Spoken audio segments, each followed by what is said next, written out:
right, welcome back, friends, to the Abel Speaks podcast.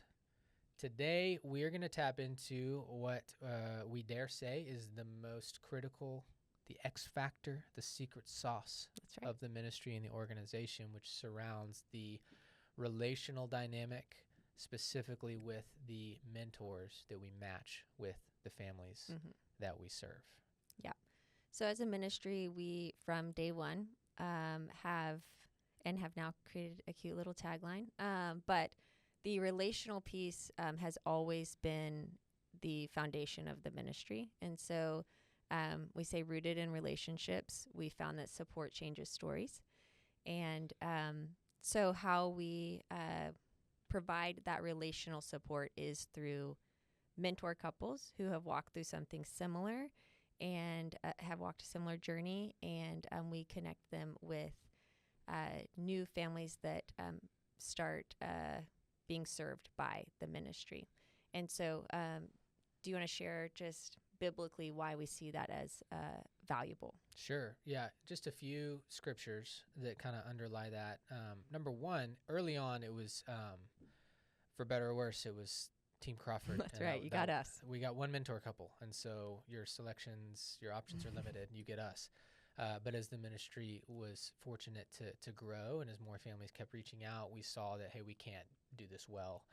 And so Exodus 18:13 through 23 kind of lays out this scenario of delegated leadership. And so one line specifically just says that, hey, what you're doing right now is not good. You and these people who come to you will only wear yourselves out. The work is too heavy for you. You cannot handle it alone. So select capable men and women from all the people who fear God, who are trustworthy, and appoint them as officials over thousands and hundreds and fifties and tens. And so this idea of a structure, we're like, we got to multiply ourselves. Yeah. Okay. The awesome thing is we have wonderful, amazing couples that we've walked with that can do exactly what we did, probably better than we could. That's right. And so that's one is in Exodus 18. Another is in 2 Corinthians chapter 1, verses 3 through 7. Talks about essentially how we're conduits of Christ's comfort. So that verse says, praise be to the God and Father of our Lord Jesus Christ, the Father of compassion and the God of all comfort, who comforts us in all of our troubles so that we can then comfort those in any trouble with the comfort that we ourselves receive from God. For just as we share abundantly in the sufferings of Christ, so also our comfort abounds through Christ. And our hope for you is firm because we know that just as you share in our sufferings, so you also share in our comfort. So that was another principle. Third one, I'm going to do 4 of these. The third one is in 1 Thessalonians 2, verse 8. It says this. It says that, so we cared for you because we loved you so much, we were delighted to share with you not only the gospel of God, but our very lives as well. And so that nature of, I don't just have content or information or words for you. I'm going to share my very self, my very life with you. And then finally, 2 Timothy 2, verses 1 through 3 says that you then be strong in the grace that is in Christ Jesus, and the things that you have heard me say in the presence of many witnesses, entrust that to other reliable people who will also be qualified to teach others. Join with me in suffering, again, like a good soldier of Jesus Christ. And so that multiplication effect that, hey, as you've seen me do, go now do to others is how the church has grown over the last 2,000 years, and it's how the relational rooted ministry of Abel Speaks has grown over the last few years. Yeah. And what we've seen in our own life and with the other families that have now become mentors of Abel Speaks is just that it has aided so much in our own grief, just to be able to comfort others with the comfort that we've been given. There's something that does inside of us also to bring about healing, peace, and just like the ability to remember and celebrate our children. And that started with us being recipients of that comfort, right? I literally had breakfast this morning with Nate, who there was no organization that the Hungarians were a part of, but they had walked through something similar with Ava. They connected with us and sowed that seed, and we got the privilege to do that with other families, and now onward it goes. And That's okay, so other, first you spoke about the biblical piece of why we think mentoring is so important. Do you want to speak to just like who we look for when we are looking for new mentors? Yeah, and even phrased another way is if you're listening to this and you're walking through your journey right now, it's like, hey, who is this mentor or person that I'm about to be paired with? These are just some bullets of, as we're thinking through, hey, who would be the sort of person or couple that we would entrust with this responsibility, which is a huge responsibility. It's the heart, it's the X factor of the ministry, as I'm saying. It's folks where both mom and dad are both present and engaged. I feel like oftentimes the dads can either willfully just kind of be on the sidelines or maybe want that without raising their hand to say it, but you kind of get neglected and lost in the cracks. And so, of course, there are scenarios where we're serving a family and dad isn't involved, or it's a single mom, and we serve families like that with joy. It's our privilege. And so sometimes we will just pair a mom with a mom. But ideally, we would love for it to be a mentor couple. And so that's the first part. Another part is just to have a maturity in their faith and to be capable of shepherding others. Another is to be able to confidently initiate and just make people feel safe and seen and comfortable. Another is to embody and extend the sort of redemptive perspective of, hey, we're stewarding our child's life. This is what that continues to look like for us at our point in the journey, and that's what you get to do right now in the midst of your journey. And then the last piece is not necessarily, it's happened otherwise, but preferably and often it's a family who has been served by the ministry, that has been the recipient of the services in the ministry, that then pass that on. I think, too, to point back to just the biblical references that you made, the piece about like sharing our lives with one another, really as the mentor, you get to come alongside families, be their friend, and be someone who's willing to listen, share advice also, but ultimately just to share our lives with each other.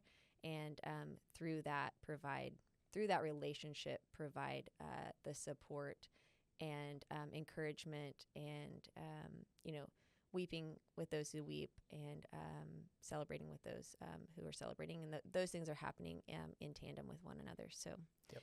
And then kind of the last piece to speak to is just what exactly is the role of a mentor? So if a family's listening and they're like, okay, what are they going to be doing? What is the expectation of the mentor? Or if someone is interested in that, what does that look like? Yeah, so broadly speaking, it's hey, you get to walk with somebody. What you're receiving when you receive a mentor couple is somebody who's walked a similar road, processed similar things, that is in a place in their journey to now walk with you as you do the same. Now, practically speaking, they're going to be somebody who pursues relationally and intentionally. And so they're not going to be hey, shoot me a text if you need anything, and then that's it. It's going to be a pursuit, a checking in, hey, giving you space, no rush to reply, just wanted to let you know I was thinking about you, praying for you, sort of presence, walking with you. It's going to be somebody who leads out in honest vulnerability and that sets the tone in these relationships by sharing authentically, kind of the good, the bad, the ugly, the hard stuff, the sweet stuff, and everything in between. It's going to be somebody who asks really thoughtful questions and listens and doesn't feel like they have to tie a bow on everything or have the perfect words to say, but is just there to nod along. And no two stories are exactly the same, but it's somebody who can say, hey, I understand, and there's no perfect words, and you're not crazy, and we're in your corner, and you're not alone. So at the end of the day, that's what we hope that you're able to glean from these sort of pairings and these sort of relationships. Yeah, and the piece about like sharing vulnerably, some of that is like, man, here are things that we did really well and we're glad that we did. And then the other piece is like, and then these are the areas that like we wish we would have done better and that we, fell short, and hopefully you get to learn from our failures, and pass that forward too, of like, don't do it the way that we did it in this, these specific areas of the journey or grief For example, it's like you're not going to get the question of like, so tell me, how's your marriage? Mm-hmm. And then just pause. Yeah. It's going to be like, hey, I ask because it was tough for us. And here's how we grieve differently. And here's, how I'm wired and some of my family of origin stuff that led me to respond in this way that was tough. And, here's how over time, we kind of slowly learned how to move towards each other better. But there was a lot of taxes we had to pay, so to speak, of doing that poorly. And so if any of that resonates with y'all, just know, again, you're not crazy. You're not alone. You're not failing. Yeah.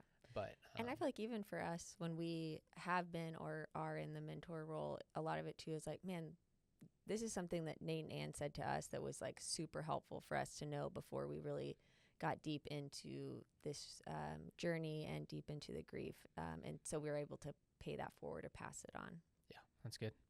At the end of the day, we are a relationally rooted ministry. We try and put thought into tangible, helpful, practical resources that we can provide to the families we serve, but we genuinely feel like the most impactful resource that we can provide is a human resource that comes in the form of another family, other parents who have walked a similar road and are walking similar roads in their grief journeys and in the stories that the Lord is continuing to write. And so we don't try and dangle those other resources over here like a carrot and say, nope, you have to connect with us relationally first.